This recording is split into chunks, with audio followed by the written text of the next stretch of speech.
Hello again. Today I want to talk to you about spiritual law. Just like a natural law, we have spiritual laws. God designed spiritual laws to bless and protect us, but if we violate those laws, they will curse us. Not designed by God that way, but that's just the reciprocation of it. So I'll give you a natural example of a natural law that works in our behalf, the law of the red light.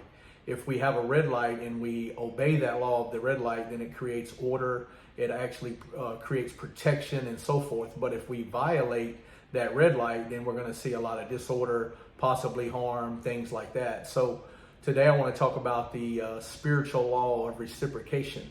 And what that means is, what you give out, you're going to receive back. That's the way that the world works, and it's a spiritual law. So to get started, I want to talk about 1 John 4:19. It says, we love him because he first loved us. And what it's talking about is we love God now, but that's because of what he did for us, because he first loved us. Jesus left heaven, came down, born into a woman to come and actually fulfill the obligation to redeem us back and restore us back to the Father. So that's how much that God loved us, that heaven went bankrupt and sent Jesus to the earth to restore us and redeem us. And so this love thing that I want to talk about today real briefly in the law of reciprocation works kind of like this. When you want someone to love you properly, you got to first show that love to the other person. And by doing so, what happens is that love and light on your light, you're operating in the realm of God, because God is always love and light. So when you're operating in that realm of love and light toward that person, then God is moving inside their heart because God is present.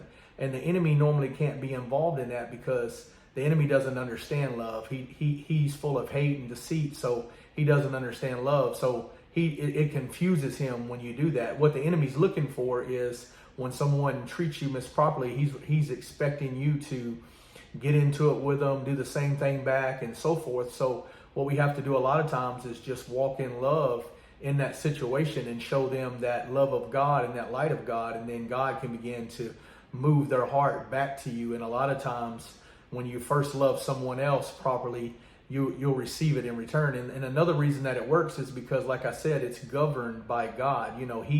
He created these spiritual laws to bless us. So when we do something according to what God told us to do, then God's bound by his word to make sure that it comes to pass. And so I just wanted to kind of talk about that briefly today, the law of reciprocation. So if you're going through something, if it's financially, if it's physically, if it's love, it's emotions, if it's peace, whatever it is that you're seeking for, just begin to shower those other people with that thing first.